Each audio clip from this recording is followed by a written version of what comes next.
सभी सुधी जनों को सादर नमस्कार। श्री कृष्ण एक युग पुरुष हैं। वे बड़े ज्ञानी, चिंतक और दार्शनिक हैं। वे बड़े गुरु भी हैं। उसके साथ ही श्री कृष्ण के बारे में यह भी कहा जा सकता है कि हमारे कलाओं के भी वे आद्य गुरु हैं। छांदोग्य उपनिषद में प्रसंग आता है कि वासुदेव कृष्ण ने घोर अंगिरस के आश्रम में रहकर चालिक्य नृत्य की शिक्षा प्राप्त की। यह कदाचित चालिक्य का प्राचीनतम उल्लेख है जो छांदोग्य उपनिषद में आता है। नाट्य की परंपरा में चालिक्य का लक्षण और उसके बारे में चर्चा अनेकत्र आती है। चालिक्य को बाद में उपरूपकों में सम्मिलित किया गया। उपरूपक यह संज्ञा भी बाद में प्रचलित हुई। 10 प्रकार के रूपक होते हैं और उनके साथ अवान्तर रूपक, गौण रूपक, नृत्य रूपक, नृत्य प्रबंध इत्यादि अलग अलग नामों से कुछ लोकनाट्य जिनको आजकल कहा जाता है, उस प्रकार के नृत्य नाट्य जिनमें कथा भी है, अभिनय भी है, नृत्य भी है, संगीत भी है, लोक प्रचलित रहे हैं। उन्हीं में चालिक्य अत्यंत ही प्राचीन एक प्रकार है। और चालिक्य की शिक्षा घोर अंगिरस के आश्रम में रहकर श्री कृष्ण ने प्राप्त की, ऐसा उपनिषद यदि बताता है तो प्राचीन काल में हमारे आश्रमों में नृत्य, संगीत और नाट्य की भी शिक्षा दी जाती थी, ऐसा उससे हम समझ सकते हैं। छांदोग्य उपनिषद के पश्चात चालिक्य का छलित या छलितक के नाम से उल्लेख कालिदास के मालविकाग्निमित्रम में आता है। गणदास जो मालविका के नृत्य गुरु हैं, उसको नाट्य और नृत्य सिखाते हैं। मालविका का नृत्य प्रदर्शन होने वाला है। पूछा जाता है कि क्या प्रस्तुत करेगी मालविका, तो गणदास बताते हैं कि देवी शर्मिष्ठा के द्वारा बताई गई एक चतुष्पदोद्भव छलित नृत्य रचना है जो दुष्प्रयोग मानी जाती है। बड़ा कठिन उसको माना जाता है। सभी नृत्यांगनाएं, नृत्य गुरु, नर्तक उसको करके नहीं दिखा पाते, क्योंकि उसमें 2 भावों का एक साथ निर्वाह करना होता है। एक कथा में जो भाव है उसका, और वर्तमान में जो नर्तकी भाव बताना चाहती है अपने समय के किसी नायक को, दोनों का। इसलिए गणदास कहते हैं कि उस छलितक को या छलित नाट्य को मालविका करके बताएगी। शर्मिष्ठाया कृतिम चतुष्पदोद्भवम छलितम दुष्प्रयोग मुदाहरंती। टीकाकार नीलकंठ, जिनकी टीका मालविकाग्निमित्रम के श्रीरंगम से प्रकाशित है, उन्होंने चर्चा की है अपनी टीका में। मालविकाग्निमित्रम में छलित शब्द का जो प्रयोग आया है, वे लक्षण करते हैं कि चतुर्विध अभिनय से युक्त, 4 पदों से युक्त जो गेय और नृत्य नाट्य है उसको छलितक या छलित कहते हैं। काटावेम दूसरे टीकाकार हैं मालविकाग्निमित्रम के। उन्होंने टीका भी लिखी है मालविकाग्निमित्रम पर। वसंत राजियम नाम से नाट्यशास्त्र का उनका ग्रंथ भी है। तो उन्होंने अपनी टीका में वसंत राजियम नामक अपने ही ग्रंथ से छलित का लक्षण उद्धृत किया है। वसंत राजियम जो काटावेम का है वह उपलब्ध नहीं होता है। काटावेम नाट्यशास्त्र के प्रसिद्ध आचार्य हैं और राजा भी थे दक्षिण में। उन्होंने अनेक कृतियों की रचना की, उसमें से मालविकाग्निमित्रम की टीका प्राप्त होती है। काटावेम लक्षण देते हैं, तदेव छलिकम नाम साक्षात यदभिनीयते व्यपदिश्य पुरावृत्तम स्वाभिप्राय प्रकाशकम। छलित नृत्य उसको कहते हैं कि कोई पुरावृत्त प्रस्तुत किया जाए नृत्य नाट्य के रूप में, उस पुरावृत्त को बहाना बना करके नर्तकी स्वाभिप्राय भी प्रकट करे दर्शकों के सामने, अपनी भी बात कहे, अपने मनोभाव भी प्रकट करे। मालविका ने शर्मिष्ठा का ययाति के प्रति प्रेम अपने नृत्य में अभिनय करके बताया। शर्मिष्ठा ययाति को चाहती है, देवयानी से तंग आ गई है, ययाति भी उसको चाहते हैं, पर दोनों खुलकर प्रेम कर नहीं पाते हैं। ययाति छिपकर मिलते हैं शर्मिष्ठा से।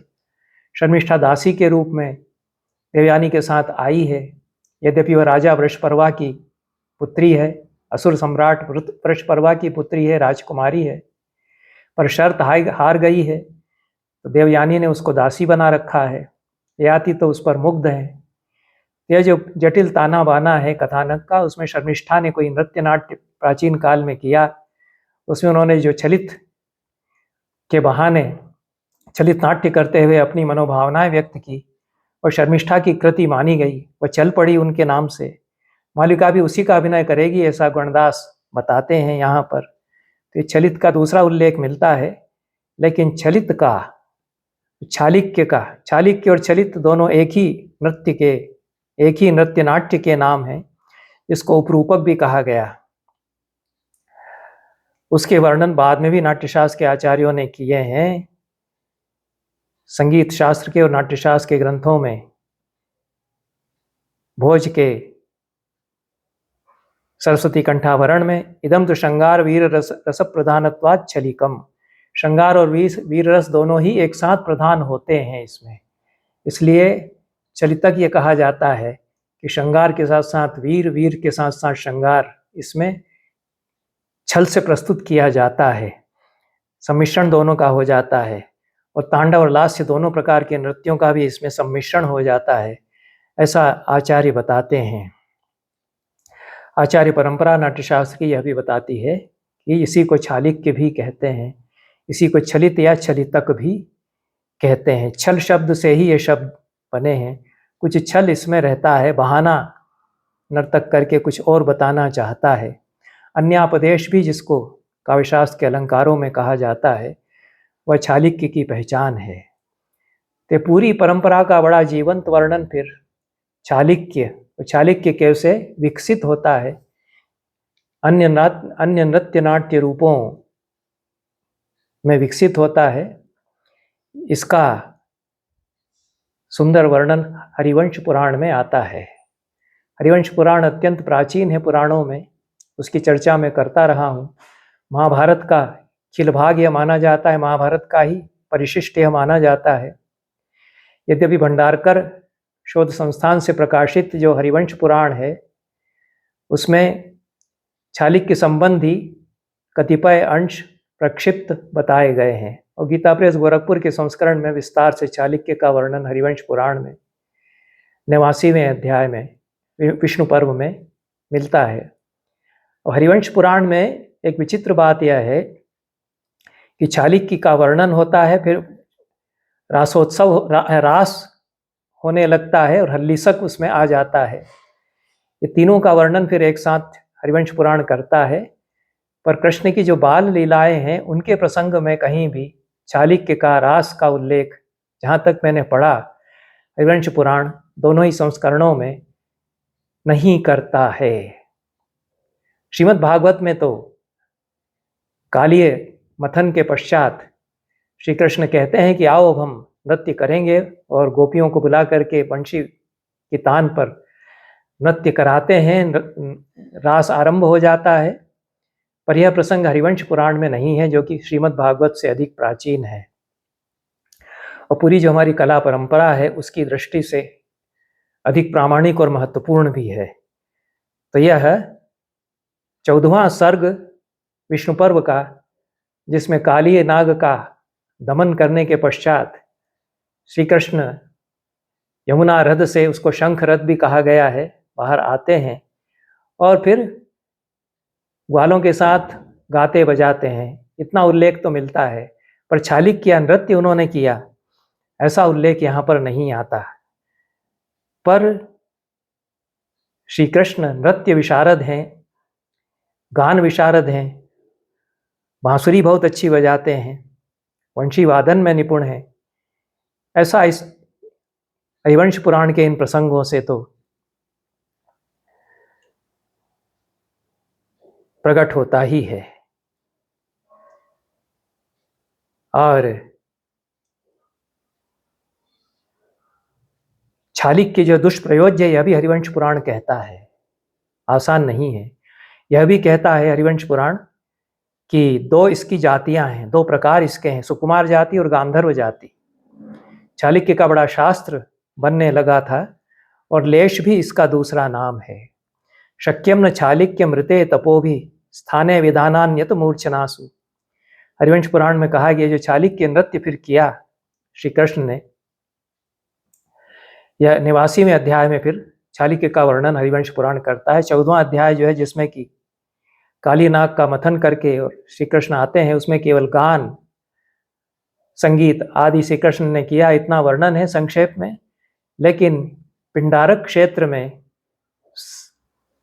सागर यात्रोत्सव करते हैं श्री कृष्ण। सागर यात्रा, समुद्र यात्रा उसको कहा गया है। समुद्र यात्रा की मेरी दृष्टि से दो अर्थ यहाँ पर हैं। एक तो जहाज में या बड़ी नावों में बैठ करके समुद्र में यात्रा करते हैं और उस जहाज में खाना पीना नृत्य संगीत भी होता है, उसको समुद्र यात्रा कहा गया है। सागर के किनारे सब मिलते हैं, गाते बजाते हैं, वह भी समुद्र यात्रा है। यात्रा शब्द ही उत्सव के अर्थ में आता है। नाट्य का प्रकार भी यात्रा बन गया।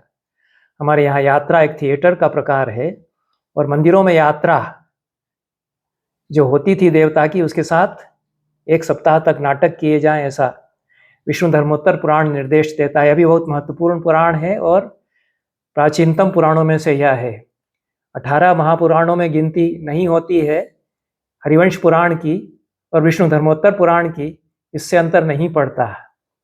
ये विशाल आकार के विश्वकोशात्मक पुराण है और बहुत प्राचीन है और बहुत ही महत्वपूर्ण है हमारी संस्कृति के अनेक पक्षों को जानने के लिए। तो ये मंदिरों में यात्रा के समय यात्रोत्सव, यात्रा महोत्सव किया जाए, उसमें नाट्य चलेंगे 1 सप्ताह तक, ये हरिवंश पुराण कहता है। ये जो यात्रा की परंपरा विकसित हुई, उसमें रंगमंच बना, नाट्य विकसित हुआ, इसका भी उल्लेख यहीं हरिवंश पुराण में आ जाता है। लेकिन चाणक्य का वर्णन करते हुए 79वें अध्याय में कहा है कि न शक्यम न चाणक्य मृते तपो भी, बिना तपस्या के साधना के चाणक्य नहीं किया जा सकता, क्योंकि यह दुष्प्रयोज्य, इसमें मूर्छनाएं लगती हैं। ये मूर्छना भी संगीत शास्त्र का, नाट्य शास्त्र का पारिभाषिक शब्द आ गया, जो भरत मुनि ने नाट्य शास्त्र में संगीताध्यायों में विस्तार से बताया है। और मूर्छनाएं होती हैं, अनेक प्रकार की मूर्छनाओं का वर्णन उन्होंने किया है। 7 स्वरों का जो आरोह अवरोह है उसको मूर्छना कहते हैं, उसी से फिर ताने बनती हैं। और षट्ग्राम रागे शुच तत्र कार्यम, क्योंकि इसमें मूर्छनाओं का प्रयोग 6 ग्रामों के साथ राग के साथ किया जाता है। और यह जो सुकुमार जाति है, इसी का दूसरा नाम लेश है। और उसमें पार पाना, लेशाभिधानाम सुकुमार जातिम निष्ठाम सुदुखेन नराः प्रयान्ति। उसका लेश नामक जो सुकुमार जाति है चाणक्य की, उसका पार पाना तो कठिन है मनुष्यों के लिए, कठिनाई से उसके पार पा सकते हैं, इतना यह मुश्किल होता है। ये दोनों श्लोक भंडारकर संस्थान से प्रकाशित हरिवंश पुराण के संस्करण में प्रक्षिप्त है, किंतु अन्य संस्करणों में प्राप्त होते हैं। अन्य सभी संस्करणों में चाणक्य का यहाँ पर 89वें अध्याय में हरिवंश पुराण में विस्तार से वर्णन किया गया है। और श्री कृष्ण षटपुर में जो निशुंभ आदि राक्षस हैं, असुर हैं, उनका वध करने के पश्चात द्वारका लौटते हैं। सभी लोग आनंद मग्न हैं, उत्सव मनाया जा रहा है। उसी प्रसंग में 88वें अध्याय में विष्णु पर्व के हरिवंश पुराण में पिंडारक क्षेत्र में यादवों के साथ जाकर श्री कृष्ण विहार करते हैं। उन्होंने कहा कि चलो हम विहार करेंगे। सब लोग पिंडारक क्षेत्र समुद्र के किनारे वहाँ पर जाते हैं। वहाँ पर उत्सव होता है, नृत्य संगीत होता है। उसी में फिर अप्सराएं उतर करके आ जाती हैं। अथाज्ञया कंस निशुंभ शत्रोरुदार रूपोप्सरसां गणस्सह मुदा रेवती माँ जगाम वेलालयम स्वर्ग समान वृत्या। उस सागर के तट पर अप्सराएं कंस और निकुंभ नहीं है, निकुंभ है। कंस और निकुंभ के शत्रु श्री कृष्ण की आज्ञा से आईं और उन्होंने अप्सराओं से कहा कि आप लोग नृत्य करके दिखाइए। रेवती के पास वे आईं। रेवती और बलराम को नमस्कार करके वाद्यानुरूपम नरतु सुगात्र्य समन्ततोन्या जगिरेच सम्यक। वाद्य के अनुरूप गान और कथागान वे सुंदरियां करने लगी। चक्रुस्तथैवाभिनयेन रंगम यथावदेशां प्रियमर्थयुक्तम। अभिनय के साथ साथ रंगमंच पर वे प्रस्तुति कर रही थी। हृदयानुकूलम च बलस्य तस्य तस्याज्ञया रेवतराज पुत्र्या। रेवतराज पुत्री रेवती जो बलराम की पत्नी है, उनकी आज्ञा से और बलराम की आज्ञा से वे नृत्य संगीत अभिनय सहित प्रसंग सहित प्रस्तुति अपनी कर रही थी। उसी को चालिक्य कहा गया। फिर कहा है तथैव रासम च जगुर हसंत्य। फिर रास को भी वे गान कर रही थी, रास को भी वे अभिनय करके बता रही थी। तद्देश भाषा कृति वेश युक्ता।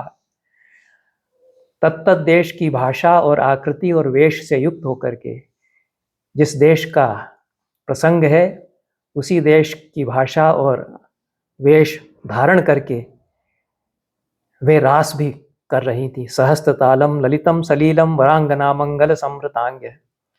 हाथ से ताल दे रही थी ललित रूप से लीला पूर्वक। और प्रसंग क्या बता रही थी कि संकर्षणाधोक्षज नंदनानी संकीर्तयन्त्योथ च मंगलानी। संकर्षण और अधोक्षज बलराम और श्री कृष्ण के आनंद प्रदान करने वाले चरित्रों का गान वे कर रही थी। फिर उन प्रसंगों को बताया है, श्री कृष्ण के जीवन चरित्र के जो पुराने प्रसंग हैं बाल लीला से लगा करके। कंस प्रलंबादि वधम च रम्यम चाणूर घातम च तथैव रंगे। कंस और प्रलंब आदि का वध, चाणूर मर्दन आदि, यशोदया च प्रथितम यशोथ दामोदरत्वम च जनार्दनस्य। यशोदा जिस प्रकार से उनका गान करती हैं, यशोगान करती हैं, जिस प्रकार से वे दामोदर होते हैं, उलूखल में रस्सी से बांधे जाते हैं, ये सारे प्रसंग। अरिष्ट तथा अरिष्टक धेनुकाभ्याम वधम वने च वासम शकुनी वधम च। अरिष्टकासुर और धेनुकासुर का वध और अन्य असुरों का वध, यमलार्जुन का उद्धार और सृष्टिम व्रकाणाम अपि वत्सयुक्ताम। व्रकों की सृष्टि जो श्री कृष्ण ने भेड़ियों का उत्पादन कर दिया, इस प्रसंग पर मैं बात कर चुका हूँ। उनके रोए से भेड़िए निकल करके और दौड़ पड़े जिस ब्रज क्षेत्र में नंद आदि रहते थे, तो यह प्रसंग भी उन्होंने गाया। कृष्णेन दान्तश्च यथा दुरात्मा सकालियो नागपतिर्हृदे च। दुरात्मा नागपति काली को जिस प्रकार से कृष्ण ने दमन किया, इस प्रकार से फिर गोवर्धन धारण, उसके आगे की सारी लीलाएं। कुब्जाम यथा गंधक पीशिकाम च कुब्जत्वहीनाम कृतवान च कृष्ण। कुब्जा जो गंध सुगंधित पदार्थ पीस करके लेप बेचती थी, लगाती थी, उसको कुब्जत्व से हीन जिस प्रकार से श्री कृष्ण ने किया, इन सारी लीलाओं का गान वे करने लगी। इसको रास गान, रास कथन हरिवंश पुराण ने कहा है। इसी में विष्णु के कुछ अवतारों की लीला भी जोड़ लेती हैं गायिकाएं और नर्तकियां। अवामनम वामन के चक्रे कृष्णो यथात्मान मजोप्यनिंद्य।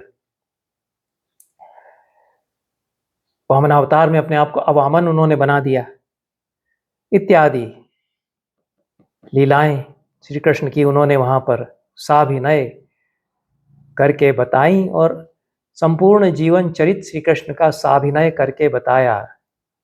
ये जो सत्राजित की मणि चोरी चली गई थी, उसका पूरा प्रसंग और बलराम के अन्य चरित्र, उन सब का गान उन्होंने किया। अपनी इन लीलाओं को सुनते हुए कृष्ण और बलराम बड़े मुदित हुए, सागर के जल में कूद पड़े और विहार करने लगे। इसका विस्तार से फिर वर्णन यहाँ पर हरिवंश पुराण में आया है। बीच बीच में आकर के वे उनके बीच में स्वयं भी गान करते थे। यह यहाँ पर कहा गया है। बलराम श्री कृष्ण की रानियां और बलराम की पत्नी रेवती, ये सब इस गान में सम्मिलित हो गए। सब आनंदमग्न हो रहे थे, हंस भी रहे थे, देवियों को भी हंसा रहे थे। यह इसी को चालिक्य गान भी यहाँ पर कहा गया है। और जिन अप्सराओं ने यह सब गान किया उनके नाम फिर यहाँ दिए गए हैं। उर्वशी, हेमा, मिश्रकेशी, तिलोत्तमा, मेनका इत्यादि। इन्होंने साभिनय चालिक्य गान किया, ऐसा भगवान उपेंद्र की आज्ञा से यह यहाँ पर 67वें श्लोक में कहा गया है। नारद फिर आ जाते हैं, इसमें वे सम्मिलित हो जाते हैं, वीणा वादन करते हैं। 6 ग्रामों पर आधारित राग के साथ वीणा वादन वे करते हैं और इसी को हल्लीसक भी कहा गया है और इसी को फिर रास भी कहा गया है। तो ऐसा लगता है कि यह जो पूरा प्रसंग है हरिवंश पुराण में, यह जो हमारे नाट्य का विकास हुआ है। और आधुनिक विद्वान कतिपय बताते हैं कि जो छोटे प्रकार थे रूपकों के, जिनको कि 10 रूपकों में परिगणित नहीं किया गया, वो आरंभ में थे, जिनको कि बाद में उपरूपक कहा गया। तो ये नृत्य नाट्य छोटे छोटे थे, ये प्रचलित हुए। यह स्वाभाविक भी है। आदिम समाज में भी नृत्य पहले आता है, वादन होता है, फिर संगीत और फिर नृत्य उसके साथ हो जाता है।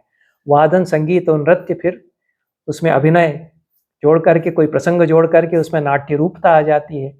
नाट्य विस्तृत होकर के फिर पूरा प्रसंग लिया जाए, संवाद लिए जाएं, कई पात्र हों, तो फुल फ्लेज्ड ड्रामा जिसको कहते हैं, वह आज की भाषा में नाटक कहते हैं। भरत मुनि के नाट्यशास्त्र में उसको रूपक कहा गया।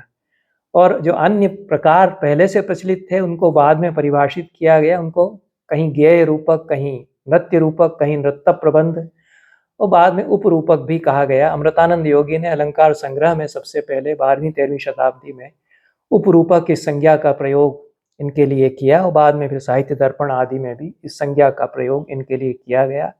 इनकी संख्या 40-50 से ऊपर हो जाती है। रूपक तो 10 ही रहते हैं। नाटक, प्रकरण, भाण, व्यायोग, समवकार, डिम, इहा, मृग, अंक और वीथी, ये 10 रूपक हैं। मेजर ड्रामाज इनको कहते हैं, मेजर भेद इनको कहते हैं आधुनिक विद्वान। पर हमारे यहाँ ऐसा कोई भेदभाव नहीं रहा है कि ये प्रधान है और ये गौण है। कहीं कहीं गौण रूपक भी कुछ आचार्यों ने इनको कहा है, जो आकार में छोटे होते हैं और नृत्य नाट्य प्रकार के हैं। पर ये मुख्य रूपक हैं और ये गौण रूपक हैं, ऐसा भेदभाव मूलतः हमारी परंपरा में नहीं रहा है। विकास यात्रा ये हमारे नाट्य की है। इसमें हरिवंश पुराण एक बड़े पड़ाव का संकेत करता है, जबकि ये श्री कृष्ण इसके प्रवर्तक हो जाते हैं। वे किसी गुरुकुल से सीख करके आते हैं चालिक्य विद्या को, चालिक्य नृत्य विद्या को, और वे उन्होंने अपने ग्वाल बालों को वृंदावन में सिखाई होगी, पर उसका हरिवंश पुराण वर्णन नहीं करता है। लेकिन यहाँ उल्लेख है कि श्री कृष्ण ने अपने बाल्य में जो कभी सिखाई थी उसको उन्होंने फिर से स्मरण किया और फिर यादवों के साथ। अब तो श्री कृष्ण प्रौढ़ हो चुके हैं, द्वारकापुरी में बसे हुए हैं, उन्होंने निकुंभ का संहार कर दिया, षटपुर भेदन उन्होंने कर दिया, अनेक प्रसंग इसके पहले आ चुके हैं। सत्यभामा के लिए पारिजात भी लेकर के आए, स्वर्ग भी गए, इंद्र से भी जो कुछ द्वंद्व होना था वह भी हो चुका है। उसके उस अवस्था के ये प्रसंग हैं। तो उसमें हरिवंश पुराण उल्लेख करता है कि पहले कभी उन्होंने प्रवर्तन किया था और विज्ञान में तद्धि परे यथावत उद्देश्य मात्रांस्तु जना उद्देश्य मात्राच जनास्तु लोके जानन्ति चालिक्य गुणोदयानाम तोयम नदीनाम अथवा समुद्र। यह जिस प्रकार से समुद्र में सारी नदियों का जल मिलता है, उसी प्रकार से चालिक्य में सारी कलाएं मिलती हैं। यह बड़ा विज्ञान है और जिस प्रकार से कहा यह है कि इसके रहस्य को सभी लोग नहीं जान पाते, जिस प्रकार से समुद्र कितनी नदियां उसमें मिलती हैं उन सब के जल को नहीं जान पाता, उसी के आगे कहा गया है कि चालिक्य करना आसान नहीं है और इसका अभ्यास और इसके पार कठिनाई से कलाकार पा पाते हैं। इसके नाम मात्र की ही जानकारी लोगों को है, पर श्री कृष्ण ने इसका प्रवर्तन किया है, उनको इसकी पूरी जानकारी है, ऐसा संकेत यहाँ पर हरिवंश पुराण ने किया है। और अंततः चालिक्य फिर किस प्रकार से विकसित होता है। हल्लीसक मंडलेन तु यन्नृत्तम तद हल्लीसकम इति स्मृतम, यह उसका लक्षण फिर आचार्यों ने किया। तो यह कथा प्रसंग का गान, सुकुमार और गांधर्व जातियों की पहचान, षटग्राम रागों की पहचान, मूर्छनाओं की पहचान के साथ में कोई प्रसंग यदि गाया जाता है वह द्व्यर्थक भी हो सकता है, कोई पुरावृत्त है, प्राचीन प्रसंग है, उसको आज के समय में भी अब कोई भाव बताते हुए गोपियां श्री कृष्ण के लिए भाव बता रही हैं, जो अप्सराएं नृत्य कर रही हैं वो श्री कृष्ण के लिए भी भाव बता रही हैं, अपना मनोभाव भी बता रही हैं, और कोई प्राचीन प्रसंग जो हैं श्री कृष्ण की लीला के उनका गान भी कर रही हैं। इसलिए चालिक्य या छलितक में सदैव दो स्तर रहते हैं। जो भी वृत्तांत किया जाता है नृत्य और संगीत के द्वारा प्रस्तुत, साविनय प्रस्तुत किया जाता है, वो पहले का कोई वृत्त है और उसको समकाल में प्रस्तुत किया जा रहा है। तो जो नाट्य नर्तक प्रस्तुत कर रहे हैं, चरितक जो प्रस्तुत कर रहे हैं, वे अपने समय का भी कोई भाव, अपने भीतर का भी कोई भाव प्रकट कर रहे हैं। यह तो चलित हुआ। अब इसको गाते हुए, प्रसंग गाते हुए यदि मंडलाकार नृत्य किया जाए तो यह हल्लीसक हो जाता है। और मंडलाकार नृत्य में एक पुरुष बीच में हो और 16-16 के जोड़े बनाकर के शेष उसके चारों ओर गोलाकार नृत्य करें तो रास हो जाता है। इसका बड़ा उत्सव किया जाए तो रासोत्सव हो जाता है। ये हमारी जो नाट्य के विकास की कड़ियाँ हैं, ये हरिवंश पुराण इनका निरूपण करता है। और नाट्यशास्त्र में जो लीला तत्व का निरूपण है उस पर मैंने अन्य वक्तव्यों में चर्चा की है, किस प्रकार से ब्रह्मसूत्र में लीला शब्द का प्रयोग किया गया है। और यह जगत परम तत्व की लीला है, इस अर्थ में लोकवत्तु लीला कैवल्यम, यह ब्रह्मसूत्र के सूत्र से लीला का निरूपण जो किया जाता है उसके सारे दार्शनिक अभिप्रायों के साथ में लीला नाट्य फिर इसका स्वरूप यहाँ बन जाता है। जो भरत मुनि ने योषित अलंकारों में लीला को परिभाषित किया, इष्टस्यानुकृतिर लीला, एक सखी दूसरी सखियों के सामने अपने प्रिय की अनुकृति करके और प्रसंग बताती है कि वो ऐसा ऐसा करते हैं। तो इस प्रसंग का गीत संगीत के साथ में जो गान निरूपण है वह लीला होती है। तो लीला नाट्य फिर नाट्यशास्त्र में एक कोटि के रूप में लीला 22वें अध्याय में जो योषित अलंकार बताए हैं उसमें स्वीकार कर लिया गया। तो हरिवंश पुराण जो है वो नाट्यशास्त्र से उसका बड़ा संवाद इस दृष्टि से है, क्योंकि नाट्यशास्त्र ईसा के पूर्व में रचा गया है और हरिवंश पुराण भी मूलतः ईसा की पूर्व की शताब्दियों में आ चुका है। संभव है कि महाभारत में जैसे कुछ अंश बाद में जुड़े, उस प्रकार से कुछ अंश उसमें भी बाद में जुड़े हों। महाभारत का ही एक भाग है मूलतः हरिवंश।